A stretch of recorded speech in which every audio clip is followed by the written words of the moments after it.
Dave, I think they've got a seat for you right there. Right there.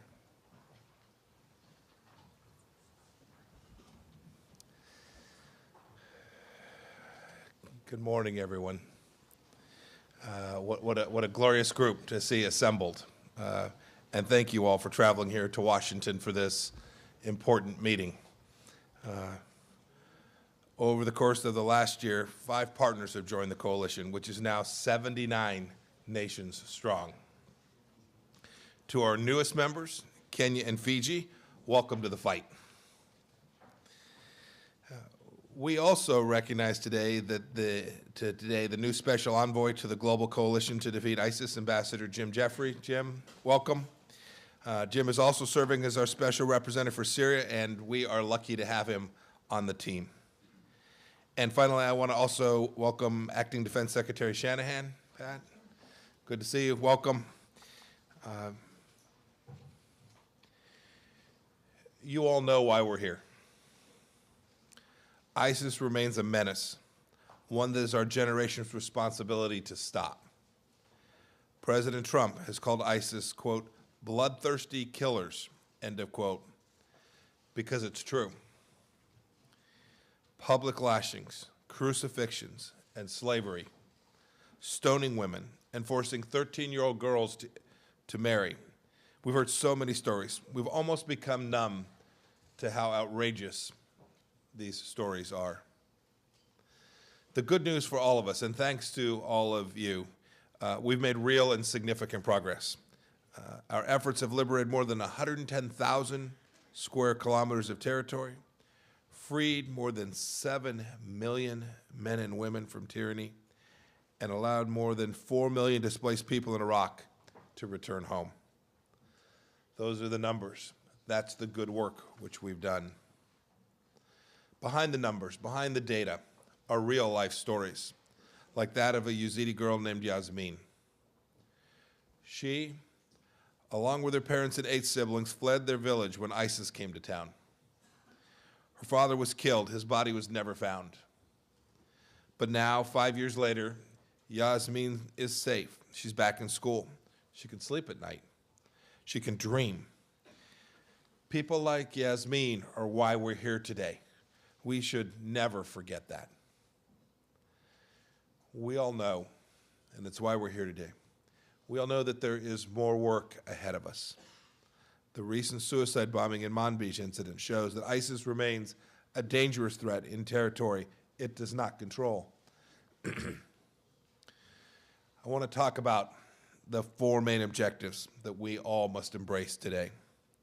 They'll be outlined in a joint statement that we put out, but I want to walk through them with you.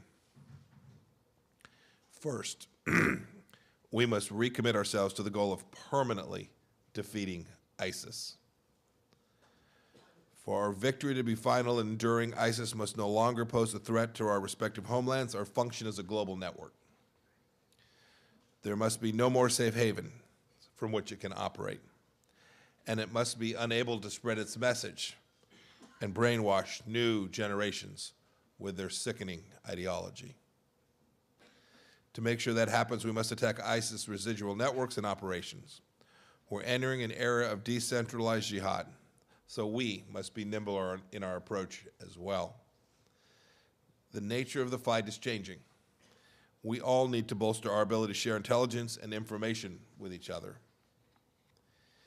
In this new era, local law enforcement and information sharing will be crucial, and our fight will not necessarily always be military-led. That's why President Trump's announcement that U.S. troops will be withdrawing from Syria is not the end of America's fight. The fight is one that we will continue to wage alongside of you. The drawdown of troops is essentially a tactical change. It is not a change in the mission. It does not change the structure, design, or authorities on which the campaign has been based.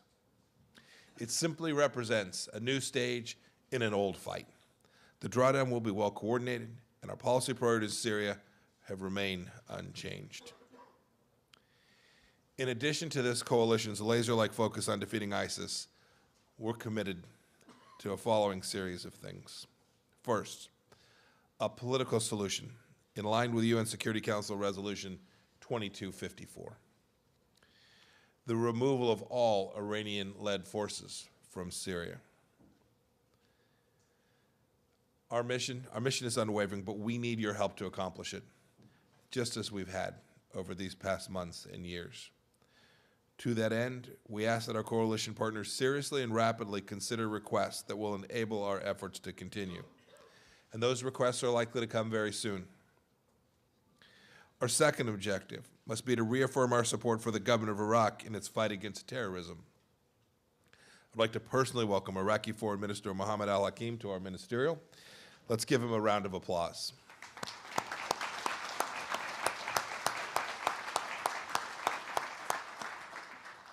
Today, this coalition recommits, and it renews our commitment to Iraq and to the Iraqi security forces, which have made huge progress in their ability to conduct operations against ISIS. That's really good news. The bad news in Iraq is that recent headlines show that ISIS retains a real presence there and is trying to mount a clandestine insurgency.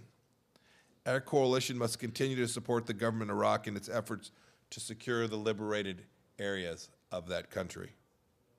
Mr. Foreign Minister, we're with you.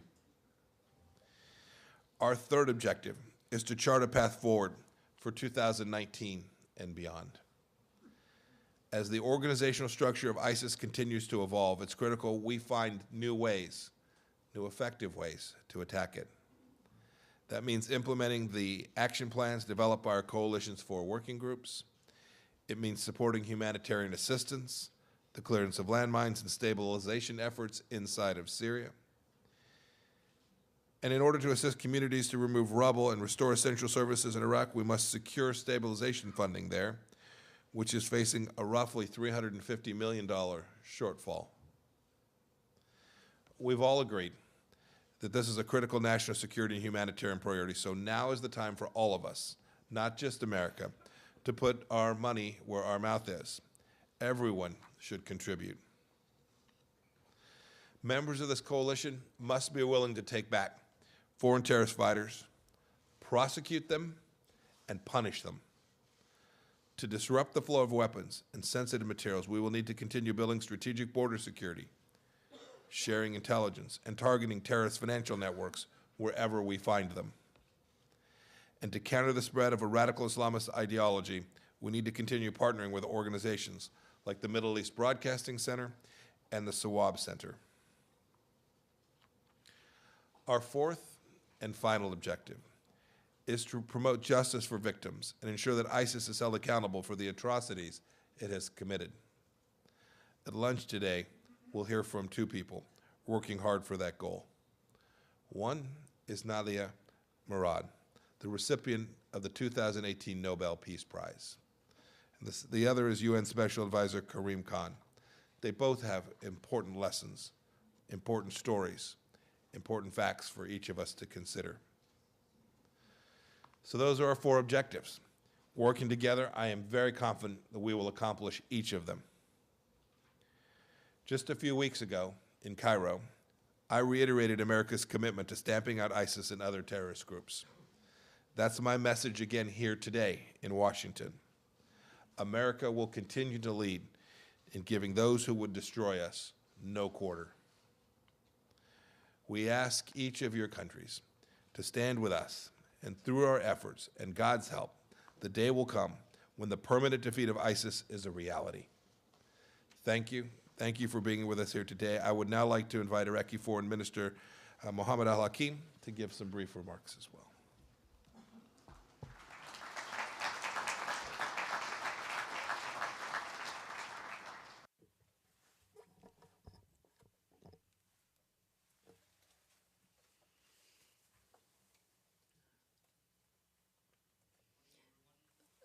I'll deliver my speech in Arabic, so please be prepared. Thank you very much, Secretary. Ladies and gentlemen, اسمحوا لي في البداية. Allow me in the beginning to extend my deepest thanks to the United States of America for hosting this event and for its well preparation and organization. I would also like to express the gratitude of my government and people of Iraq to all countries that have supported us and continue to support us in our war against terrorism, whether at the level of training, equipment, or consultation to our security forces of all formations and types. And these have also made the best sacrifices for the liberation of the Iraqi territory from terrorism. I am delighted to join this great event. I also extend the thanks of Iraq as people and government to our brotherly country, Kuwait, for its support for the reconstruction, for hosting the conference on the reconstruction of Iraq in February 2018, and also to the countries that have joined this effort. I also welcome Ms. Nadia Murad, the envoy of peace, who has also won the Nobel Award for her efforts to expose the crimes of Daesh and fight its ideology. I also welcome the presence of Mr. Karim Khan and thank him for his efforts in gathering evidence on the crimes committed by Daesh. Ladies and gentlemen, Iraq gets its support from the unity of its people and the integrity of its territory. It has managed to restore its peace and security with the help of the coalition after a very difficult period in which many bet that it will not be able to overcome. Iraq has conducted the fourth election process, and which took place at its due time, and it is determined to fight corruption and provides the basic services to citizens in all cities of Iraq, and to maintain the prosperity of the economy and return the displaced to their areas.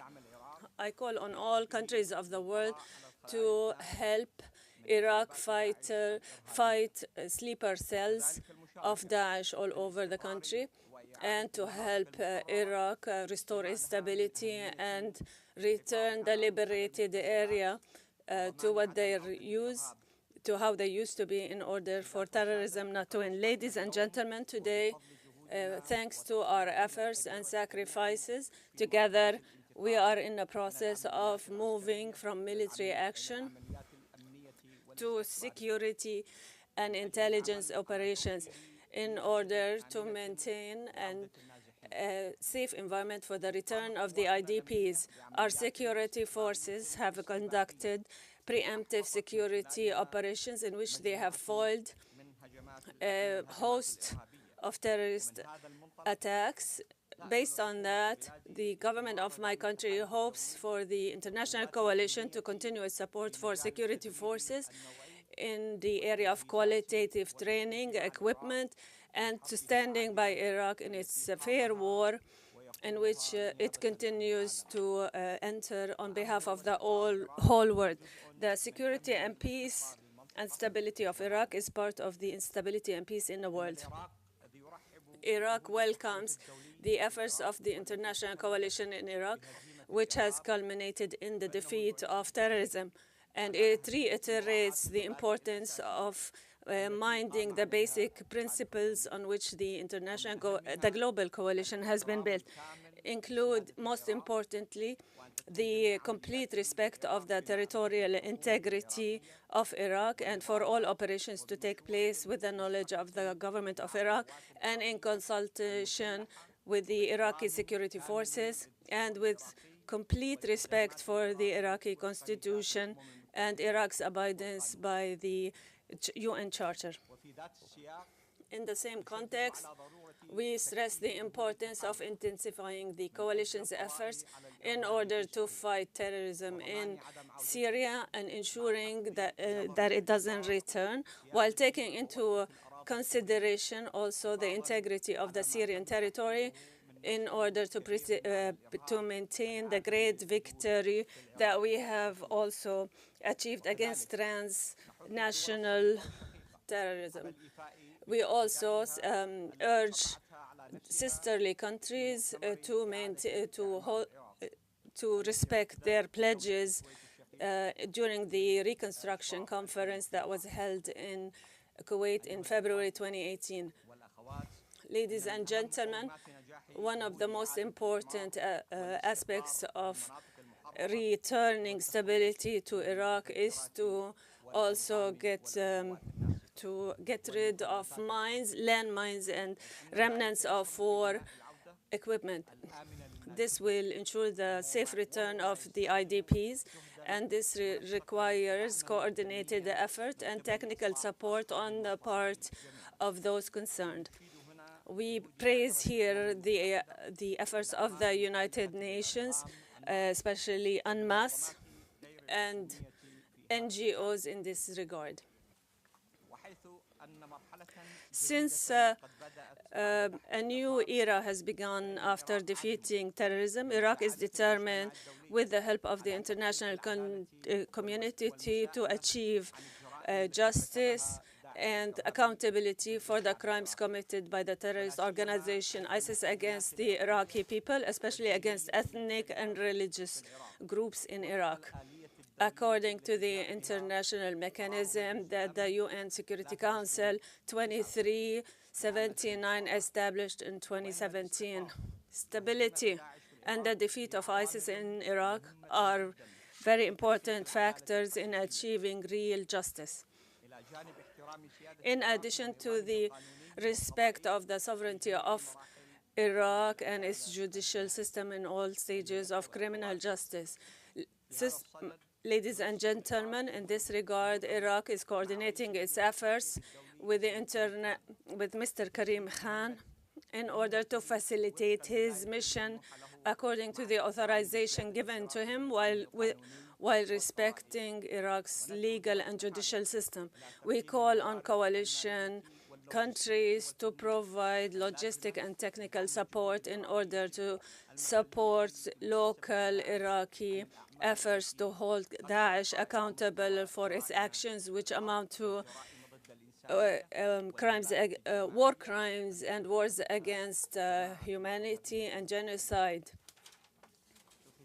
In conclusion, I reiterate my thanks to the United States and to you, Mr. Secretary, for hosting this conference, and to the countries of the coalition for the support they have extended to us.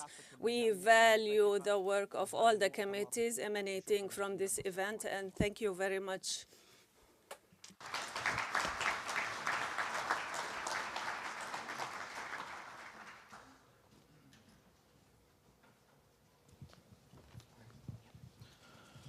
The press will now depart the room.